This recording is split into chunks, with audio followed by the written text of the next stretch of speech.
So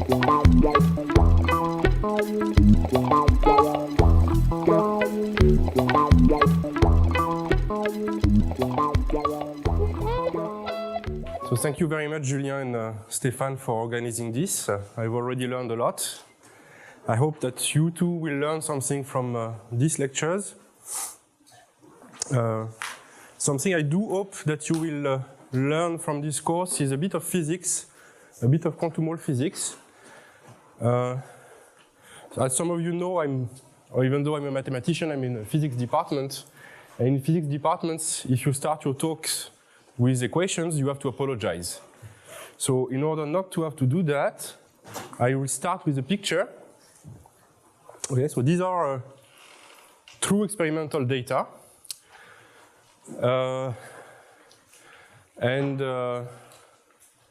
It's been worth, at least, I think it's fair to say that there are at least 3 Nobel Prizes awarded for this picture, and related things. So what is it? It's a picture of the quantum Hall effect in the original physical setting where it was observed, so namely in a 2D electron gas. So let's go a little bit slowly, and while you look at the actual data, I'm going to abstract things out a little bit on the blackboard to tell you what is it that is measured here. So I start with the insert, which is on the top left corner, which is a sketch of the physical situation that is investigated. So you have a 2D sample. So that's supposed to be a plane. And in practice, it's made at the interface of 2 semiconductors. So you have 2 semiconductors stacked on one another. And at the interface, you then manage to trap electrons that are then forced to move in 2D. Right? So this is the plane where there is a 2D electron gas, so just electrons that are moving into 2 space dimensions. And they will have, in my notation, they will have a density rho. So rho electrons per unit area. Then there is a perpendicular magnetic field B. So B is the value of a magnetic field. It has to be quite large. So do not ask me for too precise numbers. That's not really my field, giving numbers. But the first time this effect was observed, it was in the laboratory that I know a bit because it's close to mine, which is called Laboratoire des Champs Magnétiques Intenses. So for some of you who know French, it means that you need a very big magnetic field. Okay, so and then what do you do with this? You're interested in this is mesoscopic physics. So one of my friends who does experiments in this field, he likes to joke that there is only one thing you can do in this field is measure voltage. So that's what you do. So you send the current in some direction that I call X. And then you're interested in measuring 2 voltages. One is Vx in this direction. And in this experiment, it's also very interesting to measure Vy, the voltage in this direction. So why is that? It's because if you send a current here, so you're sending electrons in this direction. That's what you're trying to do. But there is a perpendicular magnetic field. So you may remember this rule that you have to do with your right hand, that electrons that move in the magnetic field, charges that move in the magnetic field, they feel a Lorentz force, which will bend their trajectory. So electrons that you try to send this way, they will be deflected. I don't know if I'm doing this in the right direction, by the B field. So that's why there is lots of structure in this transversal or Hall voltage. And then what is you see on these plots, there are 2 curves. There is Rxx, which is Vx over Ix, and there is Rxy, which is Vy over Ix. And there is a a lot of structure that you see there. So the RxX curve is the crazy one, which just jumps up and down and stays at 0 and goes up, stays at 0, goes up. And the RxY is the one which is approximately linear, but which does these funny plateaus. So it's linear, then stays stuck at a value, then moves again, etc. So there is a lot more structure on this picture that I want to do, or I can discuss in a single course. So let me just make a cartoon where I keep only what I will discuss in some detail. So on the down axis, it's the B field. So it's the intensity of the magnetic field. And here you have resistances, and you see they are plotted in this unit h over E squared, which is now called the Van Klinsink constant, which is the Van Klinsink is the one who discovered the quantum Hall effect experimentally. And in fact, this effect is now used to set the resistivity standard. So this effect is so precise that it's used to set the standard here for h over E squared Okay, so what does one see? Perhaps I start with RxY. Well, yes, red, why not? So RxY does something like that. It increases more or less like this, doing plateaus. And for the purpose of this talk, let me totally ignore and erase from the picture what is going on here in between the numbers 5 over 9 and 4 over 9. I'm totally ignoring that. I'm just plotting some plateaus here. And yeah, so that's what it does. And then you have RxX. And what RxX does is some crazy thing. Then here, it's stuck to 0, while RxY is on the plateau. Then it does some crazy thing again. Then it gets stuck, crazy, stuck, crazy. And then stuck again until here. Right, so that is the cartoon of RxX. All right. So one first remark is that if you ignore the plateaus of this curve, or RxY, then you just keep the straight line, that is the prediction of classical mechanics that you see. The prediction you would get from just considering that you have electrons moving in a B field, in a perpendicular magnetic field. So what is interesting is that at very low temperature, very large magnetic field, you see very significant deviations from this classical prediction. And in particular, you see these plateaus where the resistance gets stuck, and really it's stuck. The precision of the error bars around this are like 10 to the minus 8 or something. So that's why they are really used to set the resistivity standards. And now I like to say there's more than 2 ways to look at this picture, but there are at least 2 ways that have to do with what happens on each axis here. So let me start with no, doesn't go further. Let me start with the thing that I will not spend time on in these lectures is what happens on this axis, the resistivity axis, namely what are these values that you get, at which values are these plateaus.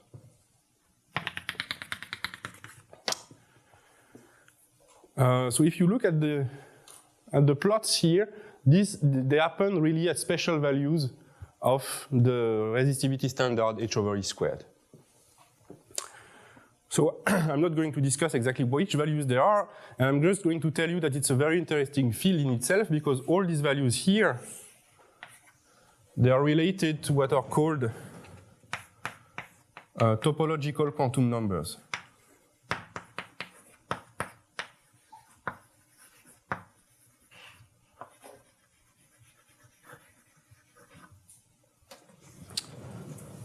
So what does it precisely mean is that underlying all this, there is a vector bundle, a fiber bundle, and these will be related to Chern numbers of these fibers.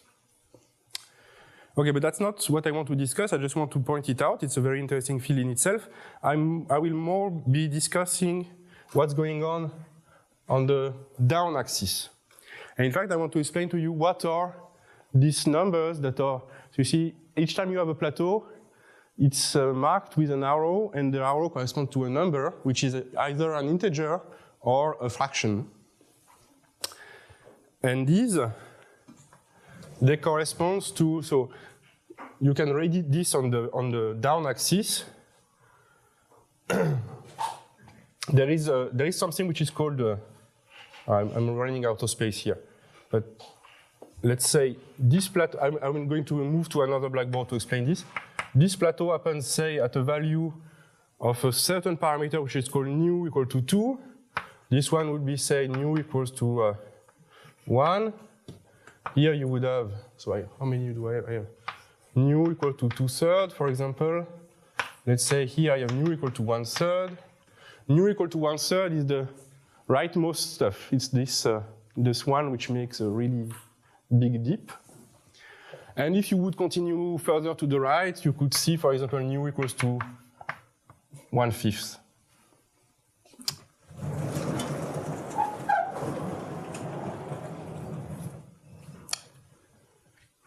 Okay. That's what I'm going to explain now.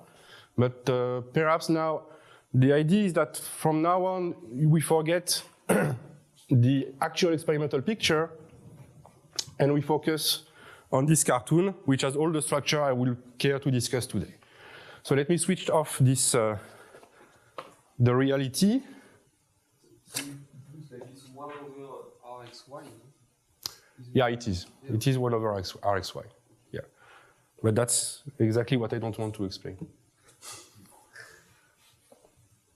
I mean, that's exactly what's going on the top axis that you have to, that's what you have to understand to understand the R axis. You have to understand why it's. Is one derivative of the other?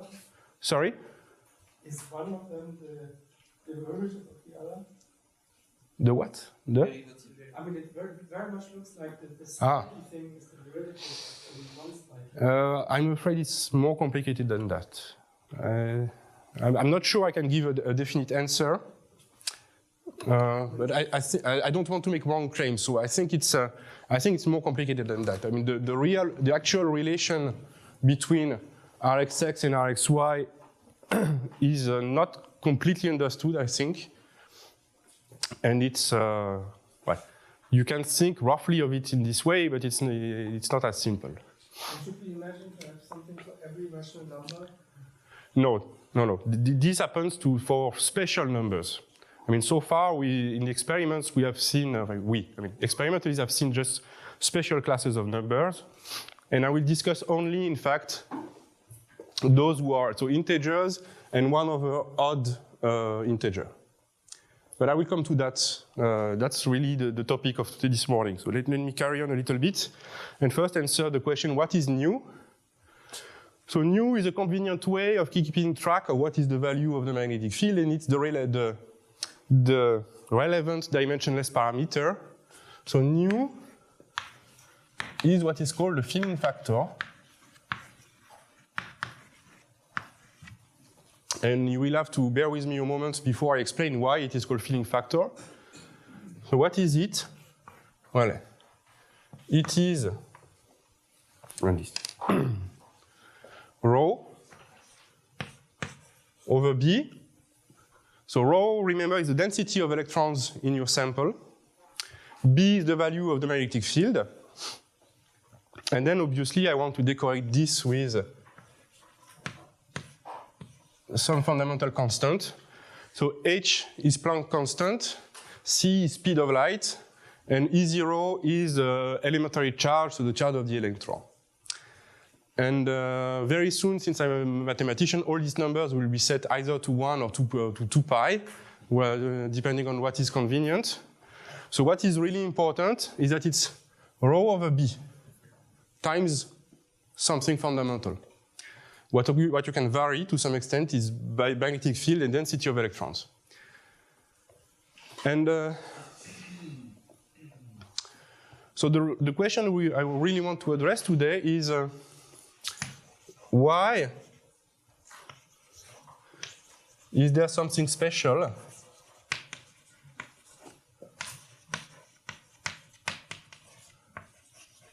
when nu is an integer? That is called the integer quantum Hall effect. So IQHE stands for integer quantum Hall effect. Why is there something special that happens when nu is 1 over little n, where n is an odd integer? And so that I want to explain, at least heuristically, why. And there is something I will not explain because, I mean, amongst the other reasons, I think it's not fully understood yet, is why you also see other special fractions. So there was a question a minute ago. It's not currently believed that you would see something interesting at any fraction. You would see something at special fractions. So there is an example. It's called the principal Jane sequence now, because Jane has an explanation for this. It's P over 2P plus or minus 1, P integer. So you may remember we had something like 3/5, 4 over 7, 5 over 4 over 9 on the actual pictures. These are these numbers. So that I will not explain because it's very far from being possible to explain it with a little bit of mathematical rigor, whereas these parts one can explain with some rigor. And these two together, this is what is called the fractional quantum Hall effect. It was discovered in 1982, I believe. And the basic physics explanation for the fraction nu equals 1 over n was given very shortly thereafter by Laughlin in 1983. So very soon after the experiments. Okay. And let me insist. So perhaps to insist, you use red. I want to ask why. I don't want to ask how. Because I just want to emphasize that to understand what precisely is going on, so why do you have this curve, why do you have a plateau in the Rxy, why the Rxx does crazy things and then goes to 0. I mean, this, I would say, it's explaining how. And that's a long, long way. So it's already good enough if you, after this lecture, you have a feeling as to why these fractions are special, why they ought to be special, and then why, how exactly you explain the effect that is happening there is more complicated. So, yes. So I will spend some time explaining why it's not so surprising that something special happens at nu integer. And that has to do with the fact that nu is a filling factor. But again, beware that I'm going to explain that it's not so difficult to guess that something special is going to happen, but to prove that what happens is exactly this picture is very difficult. And this is related, as I said, to topological quantum numbers. And then the main topic of the lecture is to discuss the properties of the system at fractions nu equals 1 over n. And in fact, for those of you who know a bit of physics, nu is 1 over n, for example, 1/3, and nu equals 2/3. It's in fact the same physics because 1/3 and 2/3, they are just related by a particle Hall conjugation. So in fact, when you discuss nu equals 1/3, you also discuss the particle Hall conjugate of this. Okay, so now I have to write down an equation, which is the main model for this. So we are interested in many electrons, quantum, they are constrained to live in a plane. And at first, I will start a little bit from scratch. So what I assume is that relativity plays no role, that temperature is 0. So I will be looking for the lowest energy state of the system, and I want to understand why it is special at these special filling fractions. And I'm going to assume that the magnetic field is large enough that all the spins are aligned with it, so I discard spin degrees of freedom. And something which is convenient from a theoretical point of view and with which you will have to bear with me is that I'm not going to restrict myself to a finite volume at first. I'm going to consider electrons in the full space, or in the full plane actually, and then gradually explain how you restrict things to finite volume so that you can really define density and stuff like that. Right, so you're looking, so your Hilbert space in which the whole thing is set. That's for n 2D electrons. So you might know already that it has to be square integrable functions, anti-symmetric in their arguments from the plane to the n to the complex numbers. So I'm looking for so-called a wave function psi n in this space. And of course, this is quantum mechanics, so I will want my wave function to be L2 normalized always, because psi n squared has the interpretation of a probability density, so it better integrate to 1.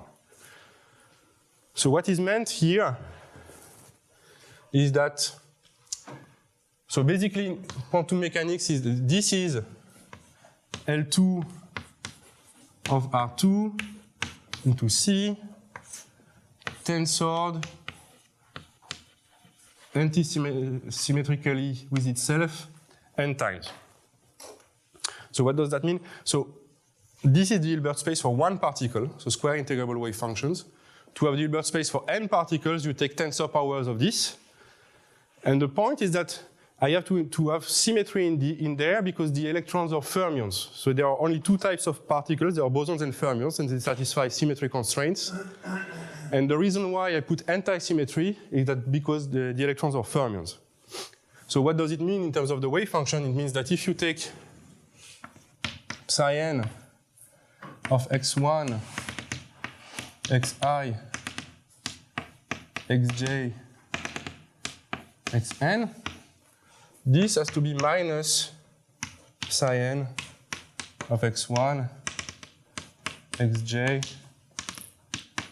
xi, xn, and that's for any indices I and j, right? So this is a way to enforce indistinguishability of the particles, and this is in fact a way to impose what is called the Pauli principle, which tells you that you cannot put more than one electron in a given quantum state. So that's something that we'll explain a little bit later. Right, so that's the object we are looking for. What should I say? So this x1, etc., they are of course the coordinates of the particles. So x1 is coordinate of particle 1, for example, and it lives in the plane, right? So perhaps I mentioned it that this is meant to be a 2D coordinate. So this function is anti-symmetric when you permute blocks of coordinates corresponding to particles. But if you, of course, it's not anti-symmetric if you permute the x and y coordinates of one given particle. I'm supposed to use this, right?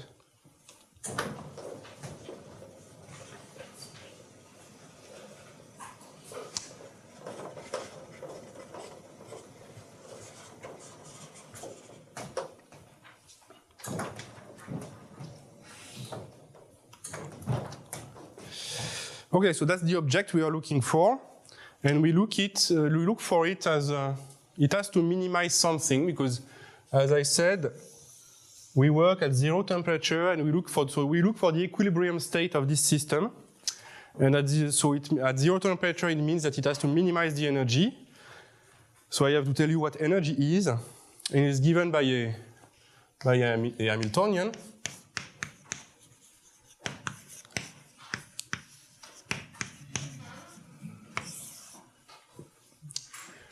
So which is an operator which is going to act on that space upstairs. So Hn. So let me put a lot of stuff in there. So here is a part which talks to one electron at a time. So it's just the energy of one electron. And I'm going to set the constant to 1 already. So I is the imaginary unit. Nabla j means the gradient in the direction of xj, so the gradient for the particle j. Then plus b over 2 xj perp squared. Xj is the vector xj in the plane, and xj perp is xj rotated by pi over 2 in the trigonometric direction. Then I will want to put a v of xj, so just a function of xj, so it acts as multiplication. And that's it for the one body part. So that's the energy of one electron, and I will comment a little bit on what is in there. And then I want to put pair interactions between the electrons. So sum over pairs of w xi minus xj. And I think that's it. And so this is these X. Do you think of these as complex numbers? Or? No, for the moment, they are vectors. This x is a vector in the plane, right? So what is the square? This is an operator, and I square it. This, right? It's a vector square. Yeah, okay. If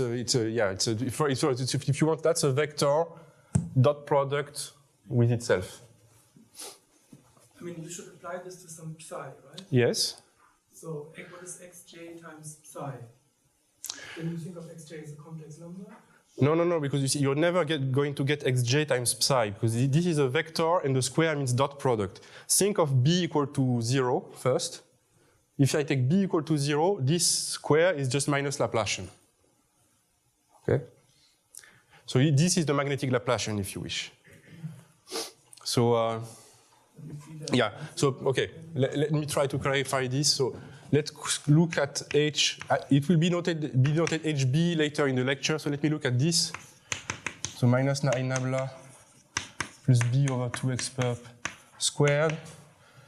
That's just minus Laplacian plus b squared over 4 x squared and plus plus b over 2 x perp dot let's put an I here. I'm not so sure about this plus, maybe it's a minus, I don't know. So maybe you want to see it acting on a psi. So this on psi, and this is psi nabla. What am I saying? No.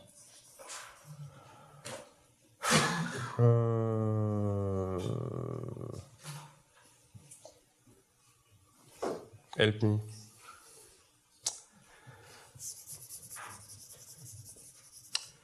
That's x perp dot the theta of psi, where theta is the angular coordinates. Is that correct? Yeah.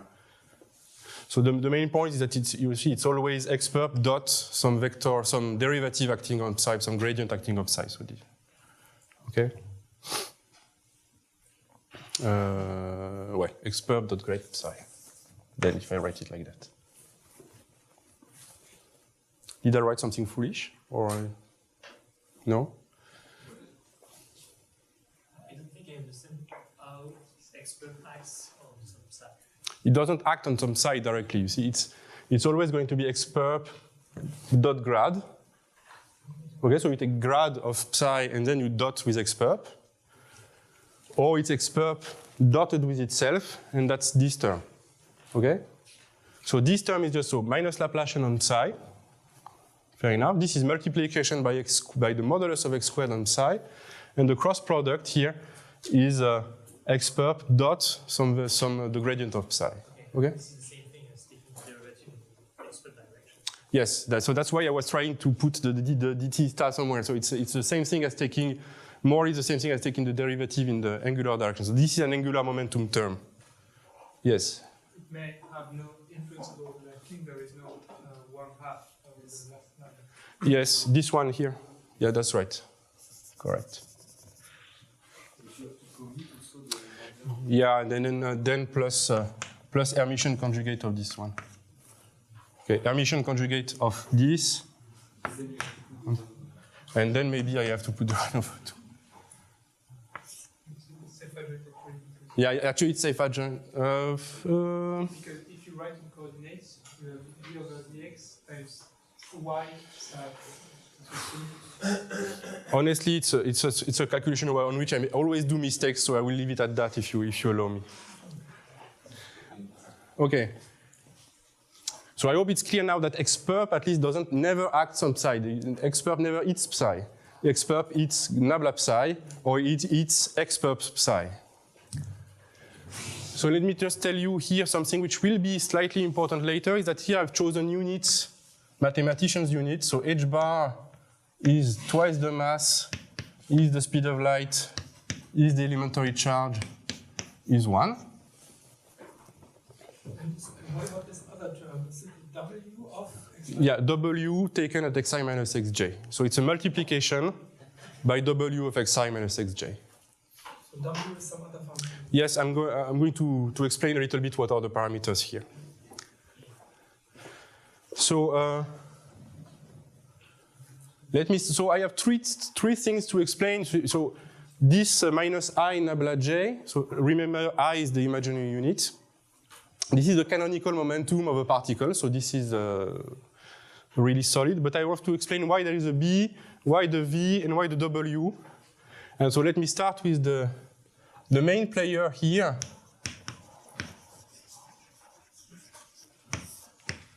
Is B, which is supposed to be a very large value. It's a large magnetic field. So B is the value of the magnetic field. So it's the perpendicular magnetic field to the plane. And you see, this is called the vector potential. And in fact, what is important is that if you take the curl of B over 2 xperp, that is B, and that is supposed to be the magnetic field. So maybe I don't want to enter into all this, but this is, in quantum mechanics, there is a vector potential whose curl is the magnetic field. What is important is the curl and not this thing in itself, because this you can change gauge and use different expression for this vector potential. So here I've chosen a gauge. Here there is a choice in writing the Hamiltonian like that. What is important is that it has B as a parameter, not that it has precisely this vector potential here. So b is a number. B is a number. B on the right is a vector. Is that right? B on the right is a vector. No. That is a vector. Xperp is a vector. No, we are in 2D here. I'm on the plane. So curl is just... curl is a rot, if you're French. And that's D1, D2, wedge.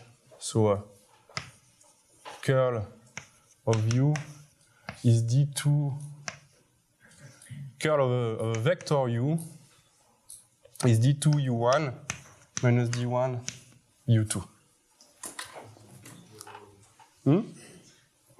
Yeah. Modulo sign.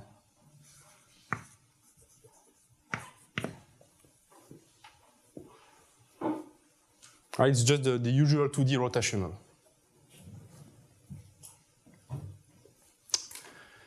Now, besides the main player, there are two additional stuff. So in fact, I call this the main player because that's the one who sets the main energy scale of the problem. And then the second energy scale is associated to this W. So W, so it's a function. It goes from the plane to the, I will take it to the positive numbers. It's a repulsive interaction potential.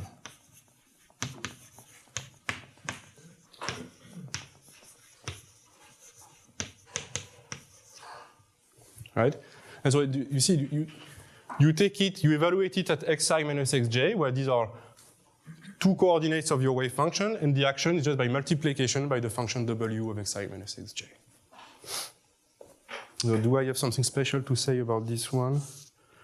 Well, yes, I have something special. I will always say, think of it as radial. See, so doesn't depend on the direction of the vector. And what you want to think of, what is actually going on here is W, perhaps I still have some space, W of x is 1 over the modulus of x.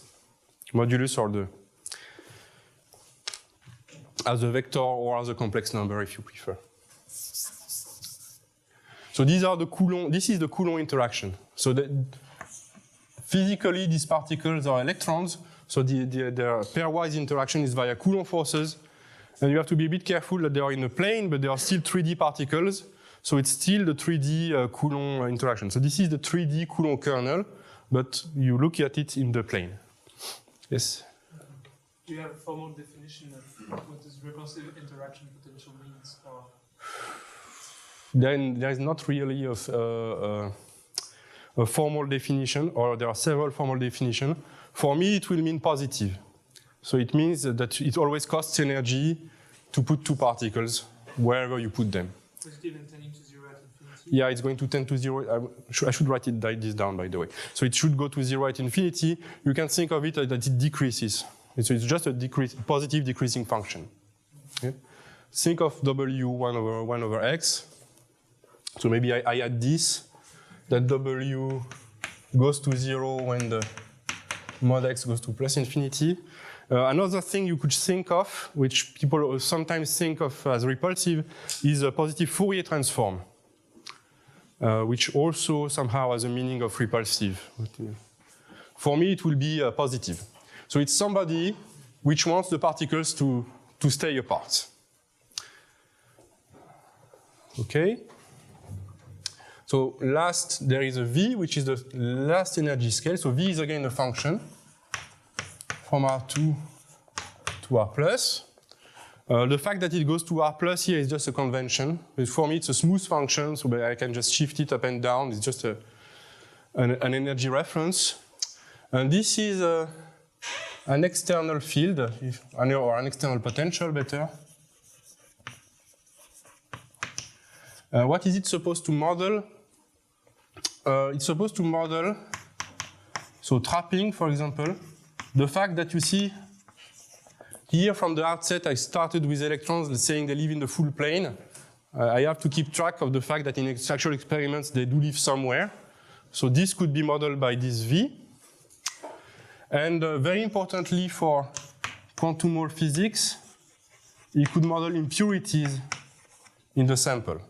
The fact that you are not really in a flat plane, that you might have some impurities perturbing your electrons. Okay, so these are the main data of the problem. Now let me tell you what we have a shade here. Excuse me, there's no screen from the lattice, so you just put the Coulomb interaction. It looks like all the electrons repel each other and they feel a global negative charge.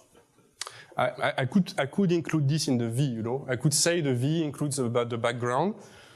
I could say I keep my W general because anyway I will not be very precise about it. I could also say that you see the electrons, they are not really in the crystal. They are at the interface. So it's, I think these are all reasons to say that W is a general function, that you might want to stay general in W, but one thing you can keep in mind is that it's supposed to be modeled on Coulomb. And there is also the fact that it's, sorry, I can finish to answer this question and then I answer yours. There's also the fact that there is a finite thickness in the third direction, and that cuts off, in fact, the singularity of the Coulomb at the origin. Yes? Is V periodic? I mean, it's really the same No, question. no. So one thing that's a good point. One thing I do not want to put in V is a periodic lattice. So there is a very good physical reason for that, which is I'm going to take B very large. B very large sets a length scale, which is the radius of cyclotron orbits. And this length scale is going to be much, much larger in experiments than the lattice spacing of the two semiconductors that are on top or below the electron gas. So since this main length scale set by the magnetic field is much, much larger than the lattice spacing, I'm not including the lattice, thinking that its effect is going to average out. That's not always the case in most recent experiments, but if you want to have the effect of a lattice, you have to put it by hand. It's not going to be the actual lattice of your semiconductors that is going to play a role. So V is just some function, and think of it as a part which grows at infinity, and one part which looks random. I'm not going to take it actually random, but one part which looks arbitrary and random, which are the impurities.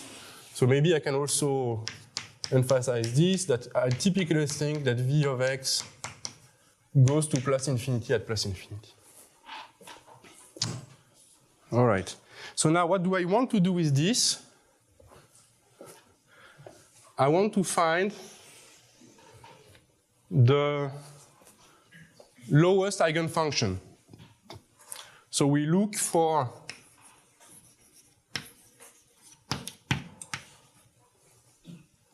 psi n. So I look at the action of this operator only on this restricted space, antisymmetric space. So an antisymmetric wave function of n to d coordinates.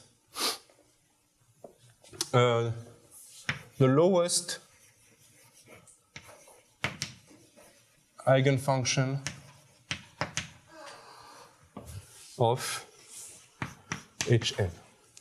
So of course, if I were to be really rigorous, I would have to specify the domain of the Hamiltonian, but let me not tell you this now. So namely, what I'm looking for is the lowest eigenvalue. Let me call it E of n. I want to minimize this expectation value.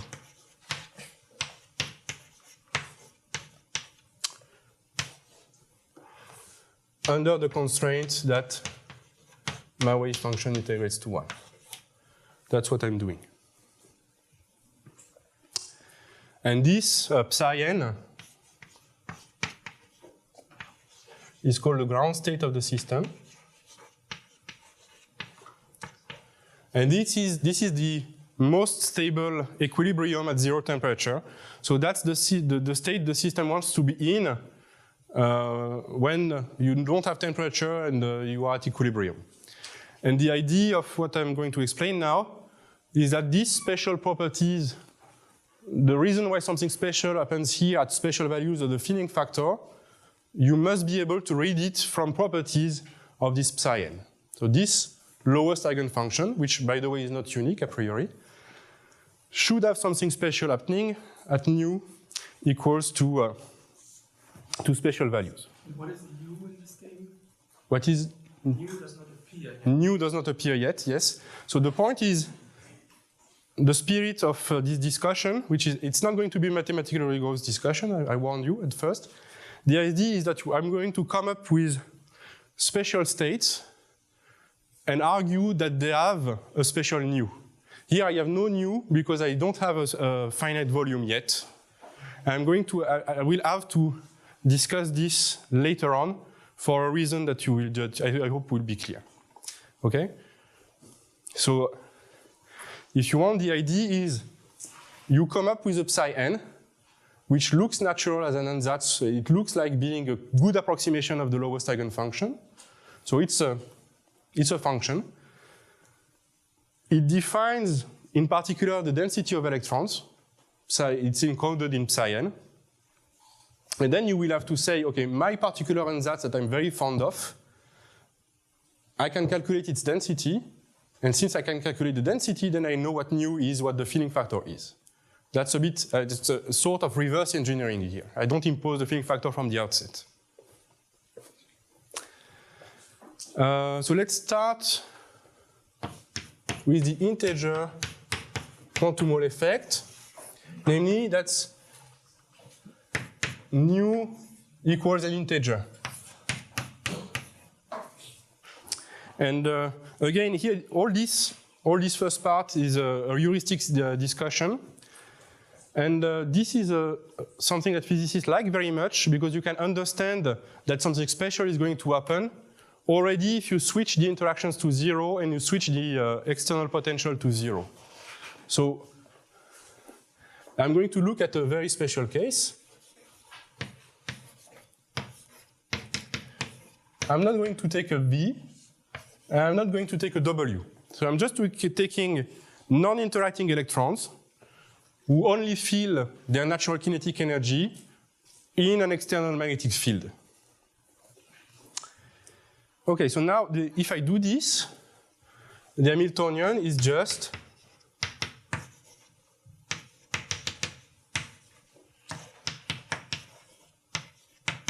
the magnetic part. And in particular, you see it's a sum of terms that act only on one particle at a time, only on one block of coordinate xj at a time. And that is very convenient because this you can solve exactly if you know the eigenfunctions of the Hamiltonian which is here. So if you take, let me call this a Slater,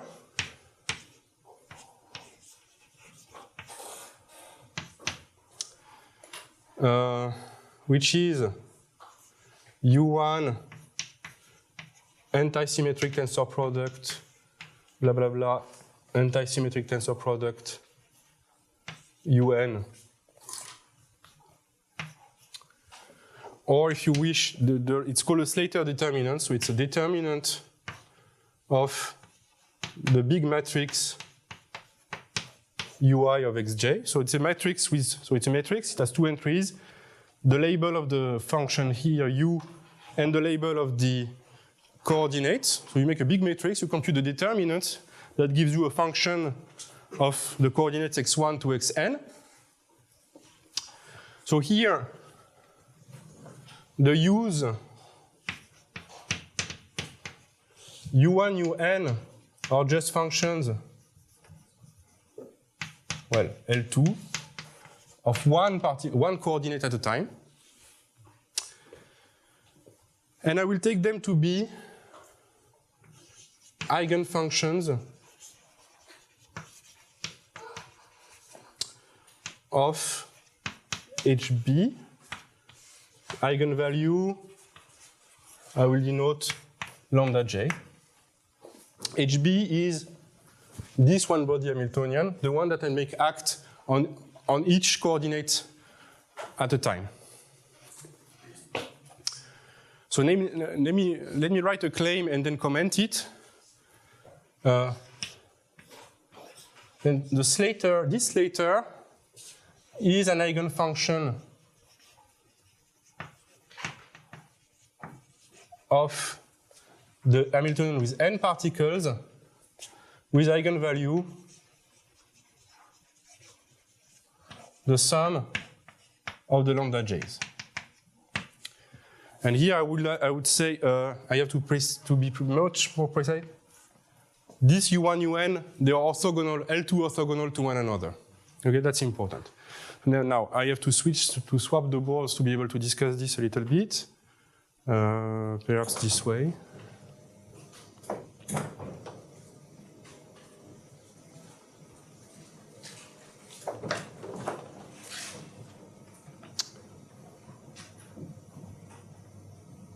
So they have to be here with this thing? Yes.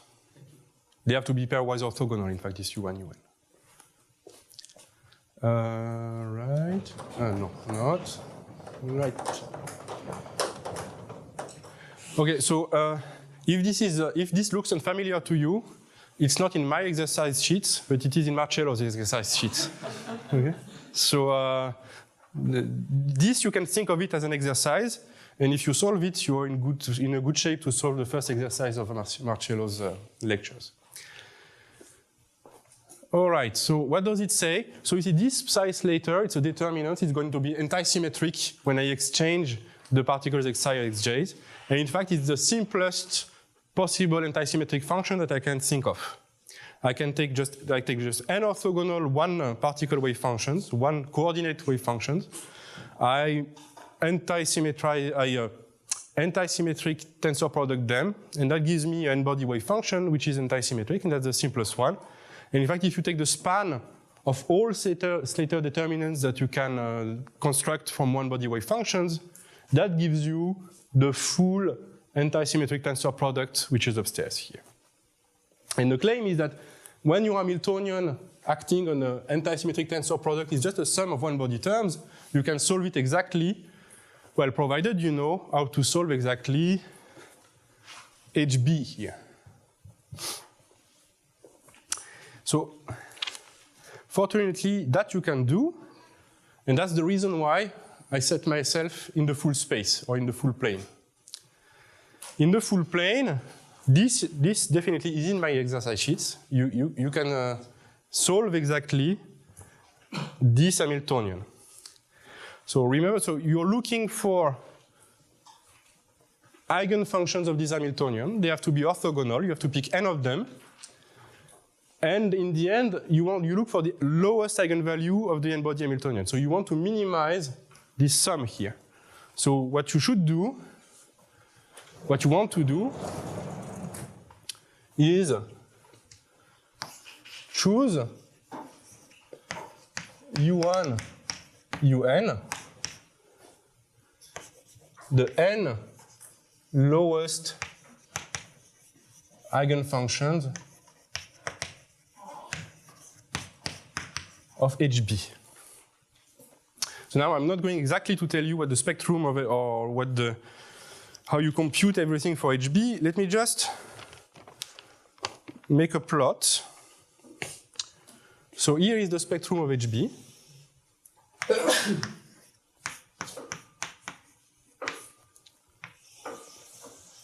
And on this axis, I will tell you later what there is. You have a lowest eigenvalue, which is at b over 2.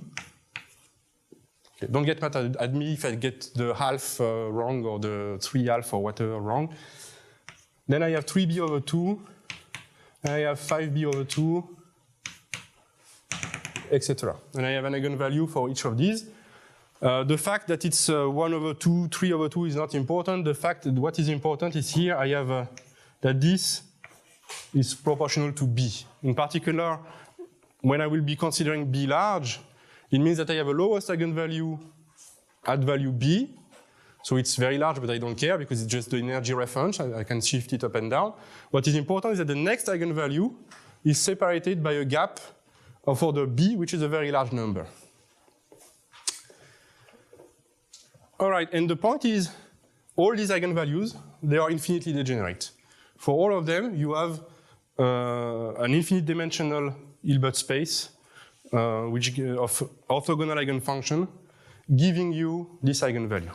So I will schematically do it like that. These represent states, eigenfunctions. And here, so on the down axis, I don't want to be too precise. They are labeled by, I don't want to be precise because it's not unique. They are labeled by some quantum number. Could be the eigenvalue of another operator which commutes with the original Hamiltonian anyway. So, and the fact is, all these eigenspaces, they're related to one another in a very nice way that I don't want to discuss. Or at least not today, but during the exercise sheets, during the exercise we might. So it's always, they are really in one-to-one correspondence, these spaces. So upstairs, I have the same structure, and I drew 3, so I continue. So these represent the states. So you took them as one-dimensional now? Yeah, this is one-dimensional, yes, but it's infinite in this direction. And now, so the game is, I want to pick n eigenfunctions corresponding to the lowest eigenvalue.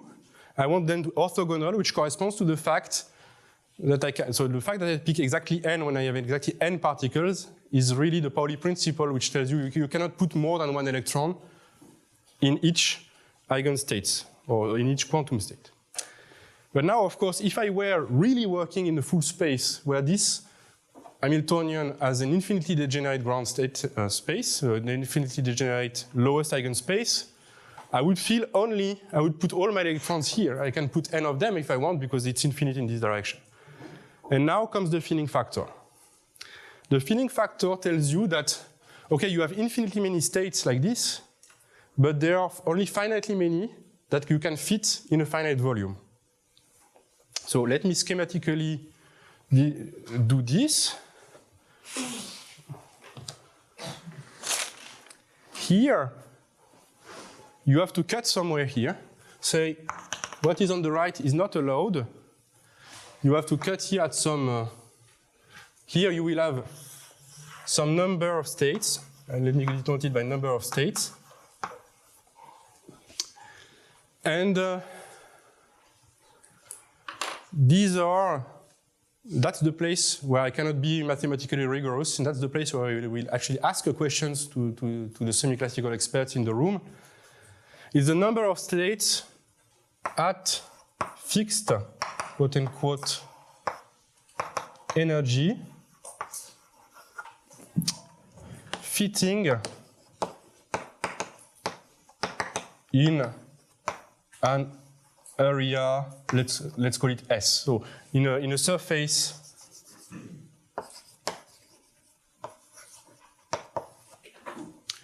right, so now I'm coming back to the experimental situation where I have an actual sample. I have an actual surface S on which the electrons are confined. And the claim is there are only finitely many of those states that you can fit in this surface. Yeah. So this infinite number of eigenfunctions, it's not you gauge invariance, something else? No, I have fixed my gauge already. I fixed the gauge already. So it's just, it's an harmonic oscillator in this guy, right? This, in the exercise sheets, you will write it as A dagger A. So, well, it has infinitely many eigenfunctions for the same level. Oh, sorry, no, that's not the point. It's not that it's A dagger A, it's that A dagger A, and you have a B dagger B, which commute with the A and the A daggers. Right, so you have two sets of independent harmonic oscillators, and one gives you the energy, and one gives you nothing, so that's why you have an infinite degeneracy. Right, so maybe I move to a claim. So I will come back to this picture in a moment. I want to make a claim about this number of states per area. And then perhaps I will argue for the claim if I have time, but I'm not so sure. So that's where I ask actually a question to the semi-classical experts in the room. Can you find for me some place in the literature where I can find a theorem which looks like justifying this claim that will be informal in my lecture? And as I said already to some of the organizers, it's no fair to tell me it must be somewhere in Ivry's book. I want a true reference, right? But I mean, you're not forced to find it. I'm not so sure it exists. So here is the statement. And as I already said also to some other members of the audience, when I use statement, it means it's not a theorem. It just means it's a physics statement that I want to encapsulate in the \begin theorem, \n theorem environment, right? So the number of eigenstates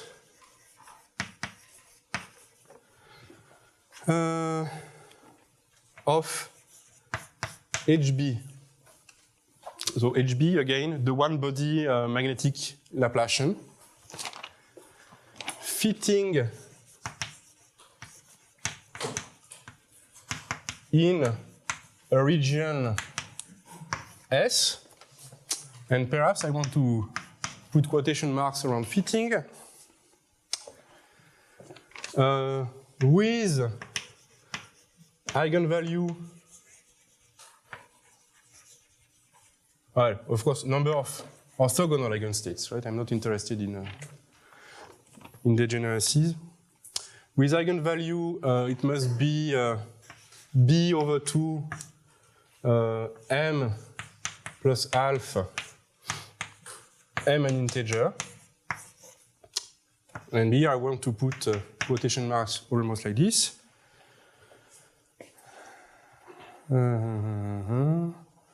Yeah, so I have a definition. Okay, here it is.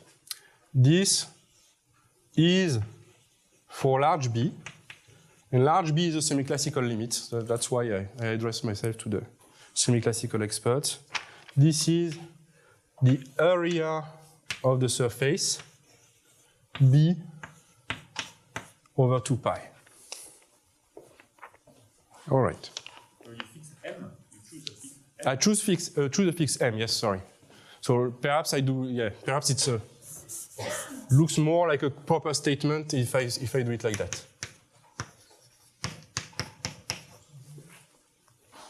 Right? So that's a statement. Now, S is a surface, so it's a region. It's a nice region. Let's say you are free to take a box if you prefer. If you not an arbitrary region, I mean. And this is Lebesgue measure. S should be an open set. Yeah, a nice set. Okay, think of a box, and you are allowed to round off the corners if you want. I mean, disk no.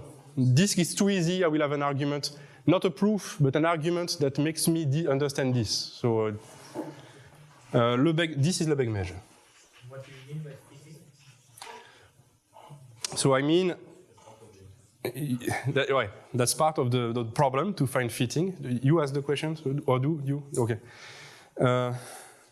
Fitting means it has to decay exponentially outside of S, something like that.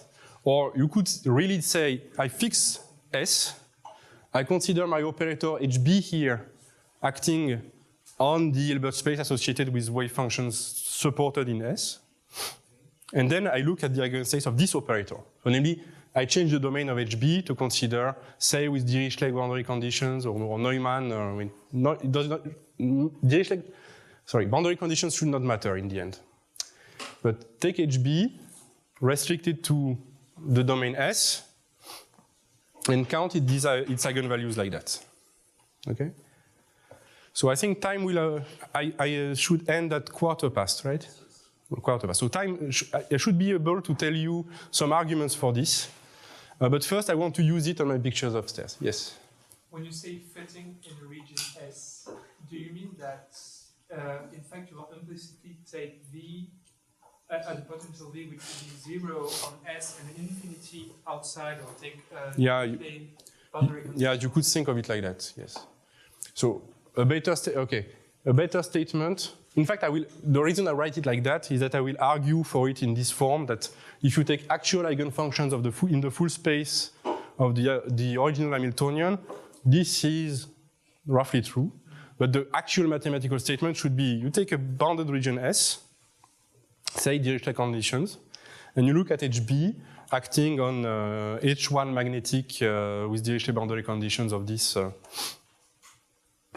region, and the number of eigenvalues it has in an almost constant, in a flat energy bound is like this. But here the problem is that you will really need this approximation sign, because I don't think you will have an exact degeneracy of the eigenfunctions. Well, anyway, let's accept this for a moment. I will try to argue for it a little bit later. So, yes, exactly. Well, it's the derivative of the Weyl law, right? Difference of two values. Yes, exactly. So you want to take the Weil law. So for those who don't remember, Weil law is the number of eigenvalues you have below some energy threshold.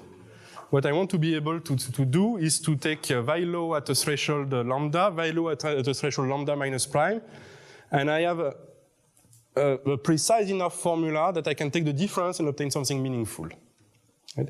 So perhaps it's known, perhaps it's not known. I'm asking you. Okay, so now, if you believe this, this number of states here, given that I should be in some area, this is S B over 2 pi.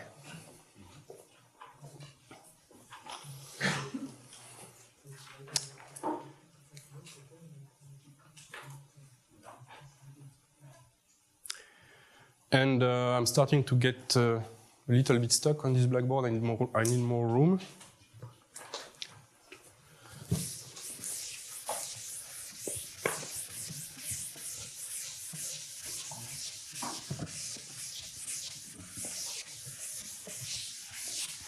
And now, if you do the little calculation, you will see that from the statement,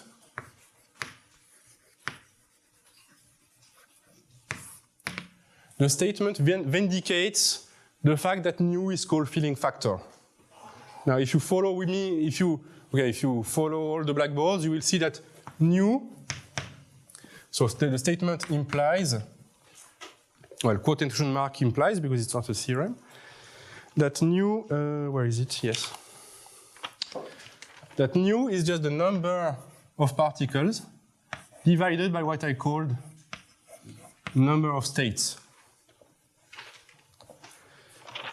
And to figure this out, you have to remember that I took h bar equals 1 and not h equals 1. So h is equal to 2 pi. Planck's constant is 2 pi.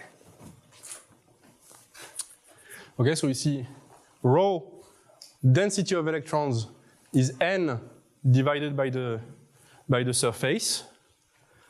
C is 1, E0 is 1, h is 2 pi.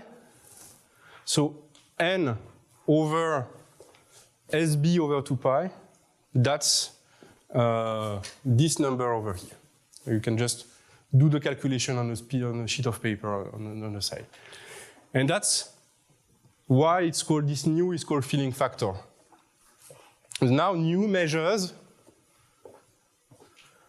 how many electrons I will put here relative to the number of places I can put them in. And now it becomes clear why, now I come back to what I was trying to explain, why nu integer is special.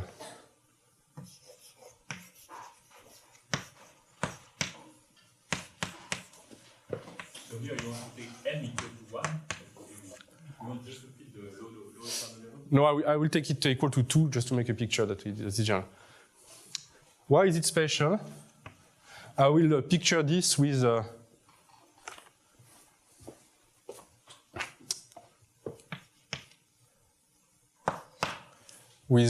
red crosses.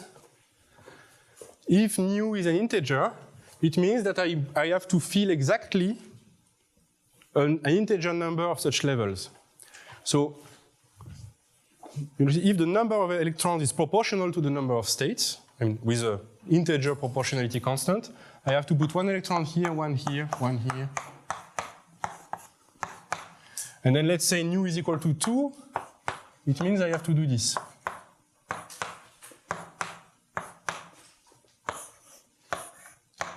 This corresponds to nu equals to 2. And this is special, well, because you have filled exactly 2 energy levels, or an integer number, and importantly, you have a gap above the ground state energy. So what do I mean by a gap? It means that suppose I want to add another particle here. I want to go a little bit higher than nu in filling factor. I want to add a particle. It cannot go in any of these states. I forbid it to go here because it has to be in some finite volume. So it has to go there. It would have to go, an additional particle would have to go here. But then you see, this additional particle costs me much more in energy than the particles that are already there. Because this one, they have energy 3b/2. This one would have energy 5b/2, and b is supposed to be very large.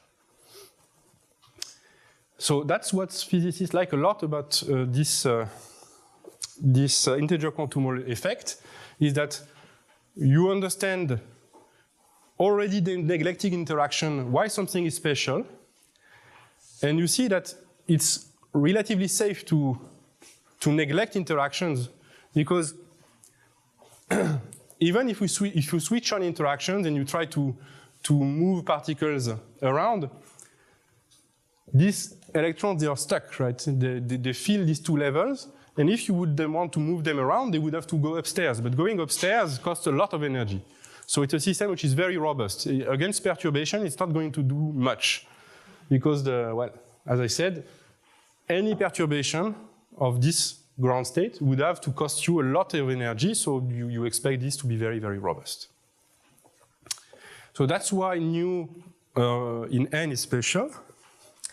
But now comes the conundrum, which is the fractional quantum Hall effect, and that's why it was extremely surprising when it was first observed.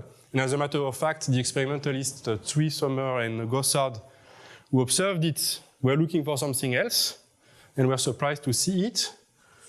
Let me restrict to y nu equals 1/n n odd integer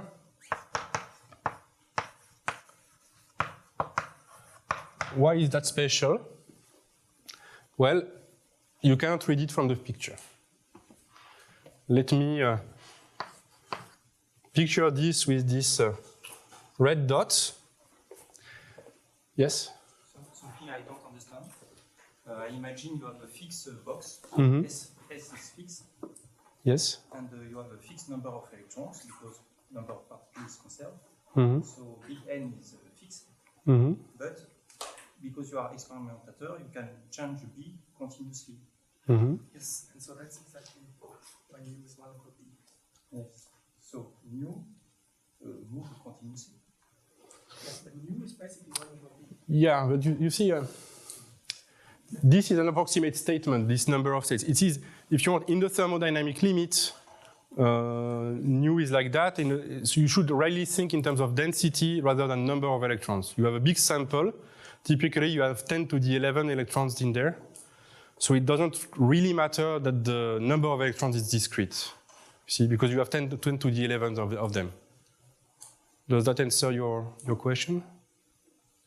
No? Well. Okay, so I was going to put some red dots here.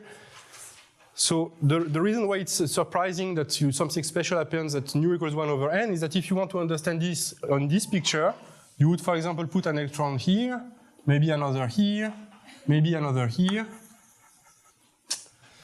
But you don't have enough electrons to fill completely this level.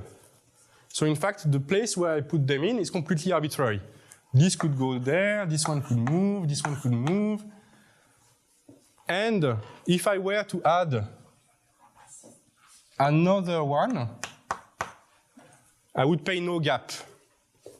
Namely, if I add another particle at this filling factor, it has exactly the same energy that the particles that I already put.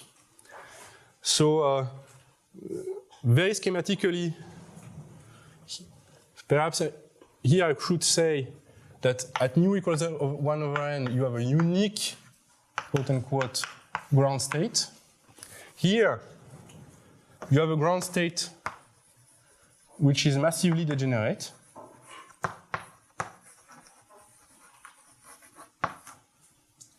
and you have no gap above it.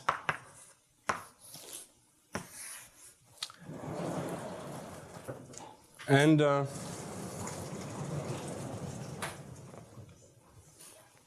yeah. And so the conundrum is then why is something special happening at nu equals 1 over n?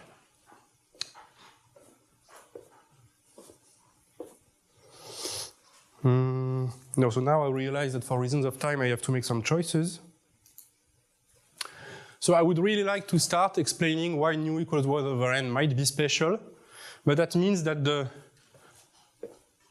informal arguments that I have in support of this claim, or that you can find in the literature in the support of this claim will disappear. So I encourage you to ask me if you are curious about this. But if you do the exercises I suggested carefully, I think you can get a picture as to why this is true. Because I want to use the last 15 or 12 minutes to give a hint as to why something special is happening as nu equals 1 over n. And now, perhaps the best choice is to start with a big blackboard.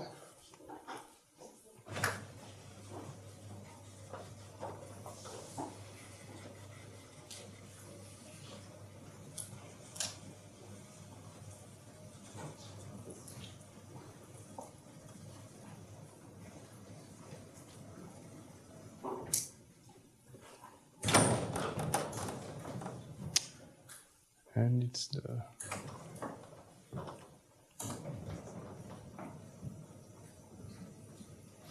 Feel free to ask me questions while I move this up and down, because it goes very slowly. So I guess this discussion also somehow explains why you should have like a little plateau at every integer. Yes, well... If you knew almost an integer, then you can still somehow make this... Yes, exactly, yes. That's exactly what you can guess, is that when you move a little bit from these integers, well, in fact, to understand it's a bit more complicated, because to understand the plateau, you have to also to include, in fact, the potential v that I neglected that are impurities. But the idea is that since what happens at nu equals exactly an integer is very robust, you might guess that there's going to be a plateau around nu, because the perturbations cannot perturb very much here around nu. But as I said, it's a bit of a long way to understand exactly why you have a plateau and why this particular value. So, but now... Is it really horizontal, or is it just... No, it's horizontal. It's really a dead flat constant with a precision of 1 part in of a million or so, in a million or something like that.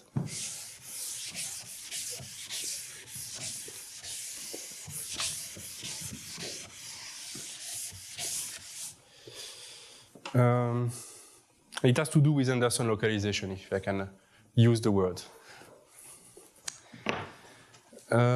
So, super quickly, and I will explain it again in the second lecture, why nu equals 1 over n might be special. So, in fact, the explanation was found very shortly after the experiments, in, I think, what is fair to say, a stroke of genius by Mr. Laughlin.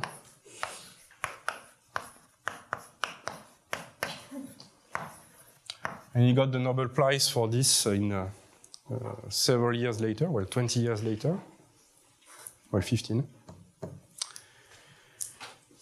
So, what is he doing? It's a bit of reverse engineering, as we have been doing all the time, that you're going to start by cooking up a wave function you think is relevant to approximate the ground state of the Hamiltonian. Then you're going to argue that, well, it's good for minimizing the Hamiltonian. And in the very end, you're going to argue that it has filling factor nu equals 1 over n. So the filling factor will come up again at the end. So what does it do? What does it do, sorry?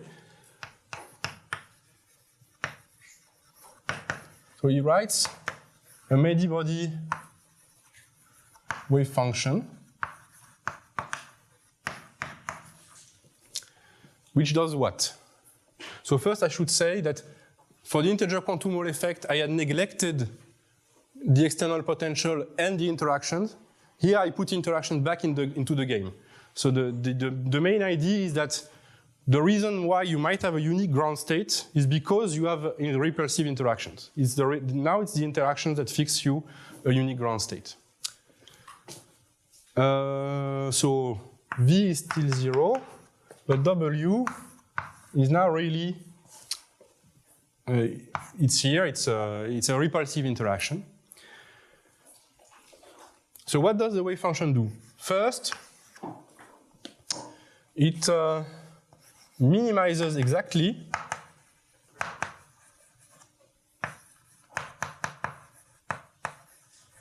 the magnetic kinetic energy. So what does that mean? You come back to the magnetic Hamiltonian with no interactions. Its lowest eigenfunction is lowest eigenspace is very large, is very degenerate, but the wave function we're going to construct lives fully within this space. So it means, in terms of these pictures, it's made only of one-body wave functions that live down there, that have the minimum magnetic kinetic energy. Then it's so now it starts being approximate. It's very good at minimizing electron repulsion. W. So it's a wave function that is very good to keep electrons apart so that they don't have too much energy from repulsive interactions among one another. It's not an exact ground state, in fact. It's a very good ground state, if you want. C, it has nu like 1 over n. So it's a wave function psi n. It corresponds to a density of electrons. And if you compute this density of electrons, which is in the exercise sheets, you find that it has a density corresponding to filling factor nu equals 1 over n. And D is something that I want to discuss in the second lecture. Is that it's the part where I actually contributed to this story. So far, it's just things that are in the literature. D is it's important also. It's very robust against perturbations.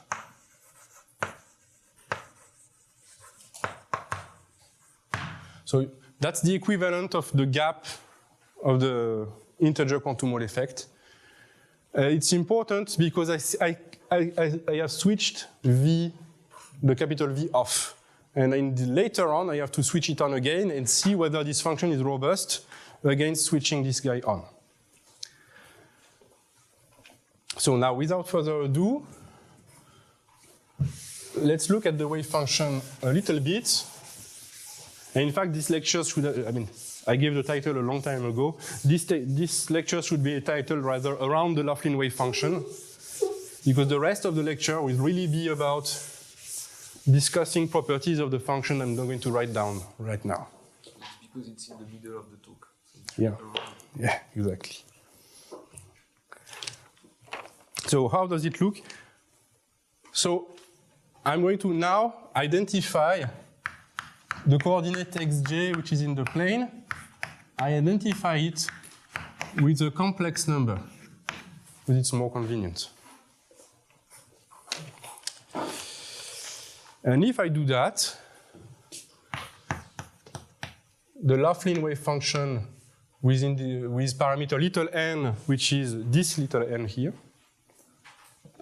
this is a normalization constant. So this C Laughlin is just here to make sure that this is L2 normalized. Then I have a product of the pairs of zi minus zj to the little n. And then I have e to the minus b over 4 sum from j equals 1 to n of zj squared. And that's it. So what happened historically is that what was observed first is the fractional quantum Hall effect at filling factor nu equals 1/3. So what Laughlin did is that he cooked up this wave function with exponent 3 and said, well, that explains the effect pretty well. But you see, if I put 5 instead of 3, I have the same physics.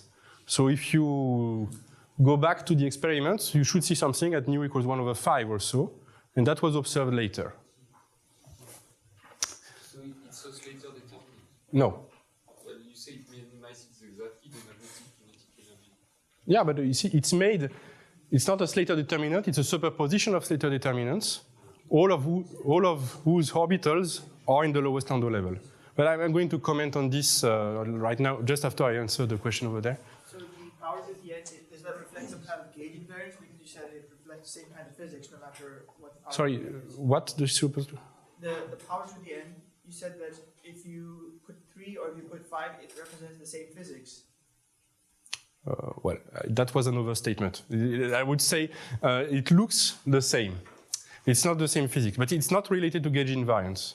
I have fixed the gauge here completely. I'm not playing with gauge in any way here. And changing the power of n certainly doesn't change the gauge. So let me comment on why this guy does A, B, and C. So A, why does it do A? Well, that's because it is analytic function of the z's times the Gaussian with the proper exponent. And this you will see in the exercises that functions that are of the form analytic times Gaussian, these are exactly the lowest eigenfunctions of this Hamiltonian HB over there. So namely, all the states I have in there, on the lowest level, they are all of the form analytic times Gaussian. So if I choose a function, n-body wave function, whatever you want, which is entirely analytic times Gaussian, it is minimizing exactly the magnetic kinetic energy part of the Hamiltonian. So namely, if you go completely upstairs to the n-body Hamiltonian, or perhaps just in the middle, here you have Hn with no interactions and no external potential. This is an exact eigenfunction with lowest eigenvalue of the Hamiltonian Hn in the middle. For which n? For which little n? For any little n. You mean little n? Yes. For any little n. And for which b? For which eigenvalue? For the eigenvalue capital N times b over 2. You know, n times this lowest eigenvalue here. So it's like little n is this other quantum number? No, no, no. Little n is an additional quantum number that is set, in fact, by the interactions. That's the whole point of Laughlin, and that's the point that comes next. So I see I will run out of time, but I think it's better that I answer questions in. Yeah, n is odd. But n even is also interesting, but n is odd. So n is odd is because this function has to be anti-symmetric when I exchange labels. So if it were even, it would be symmetric, but that also has some relevance, and we might discuss this. And upstairs there was a, yes? This Laughlin wave function looks like pretty much the joint PDF of the eigenvalues of some random matrices. Is there Exactly. the electrons are the eigenvalues. Yeah, okay. Themselves. Yeah, so you have no microphone, so I will just repeat what you just said. This is related to random matrices and Coulomb gazes, because if you take the mod square of this, but you have to take n equal 1.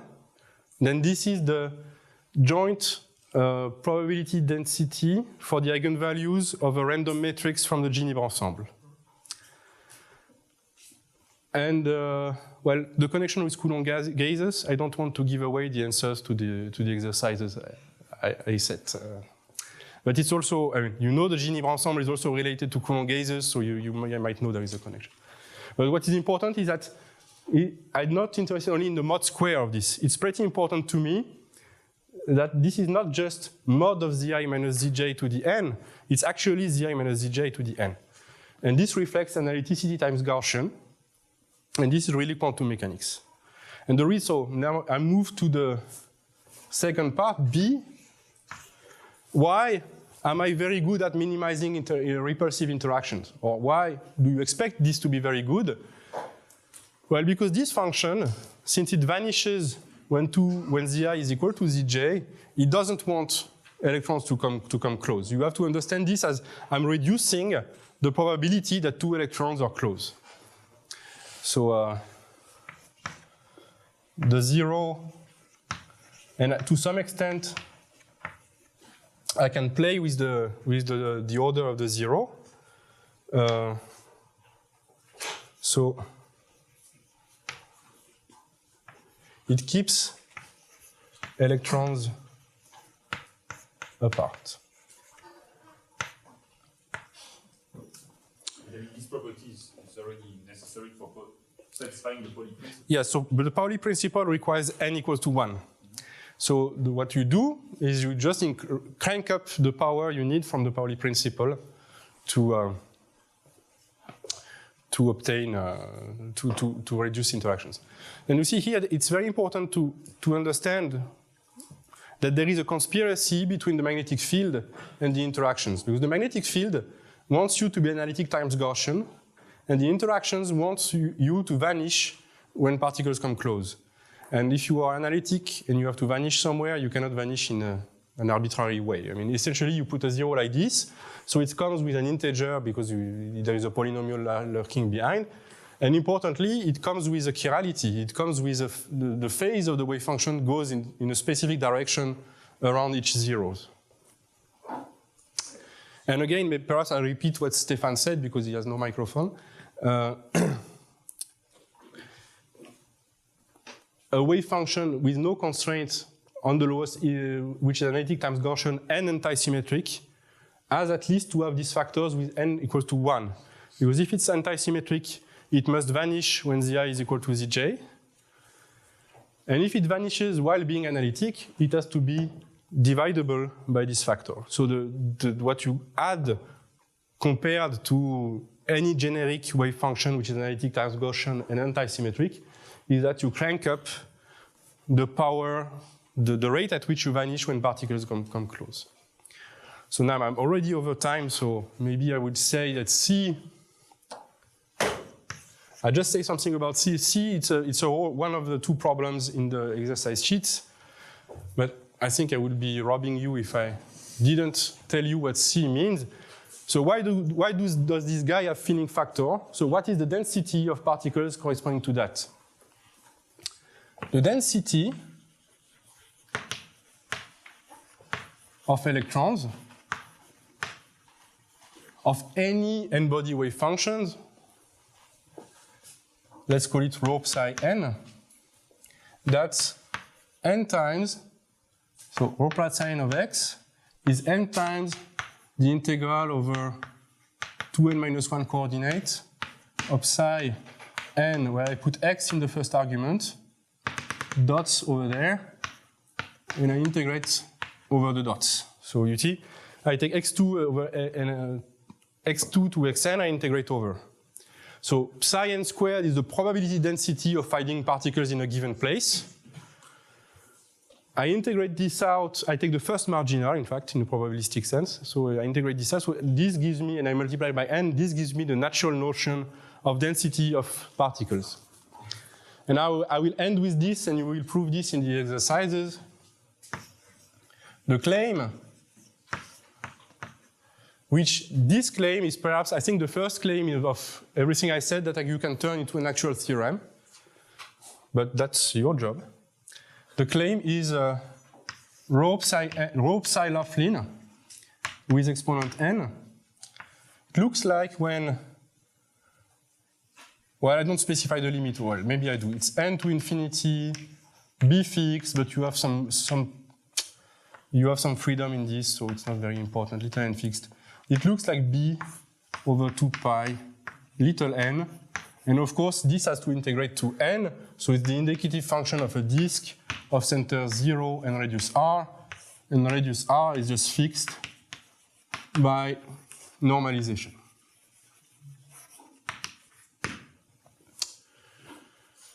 Right, so this guy has a flat density and then goes to 0 abruptly, rather abruptly, and the value of the density is b over 2 pi n. And again, if you remember my convention that little h is 2 pi, and you go back to the definition of filling factor that I erased, this is exactly saying the filling factor is nu equals 1 over n. Okay, so sorry for being over time, and I'd better stop here. So what we will do in the next lecture is I want to discuss this a little bit, more than a little bit, and maybe you think also that this Laughlin wave function looks a little bit parachuted. It's very heuristic. But one thing is that there are toy models for which it is an exact ground state, and there is at least one case where you can rigorously derive the Laughlin wave function from a nice Hamiltonian. It's not going to be exactly this one, unfortunately, but it's a very relevant Hamiltonian, really a physical Hamiltonian. So thank you for your attention.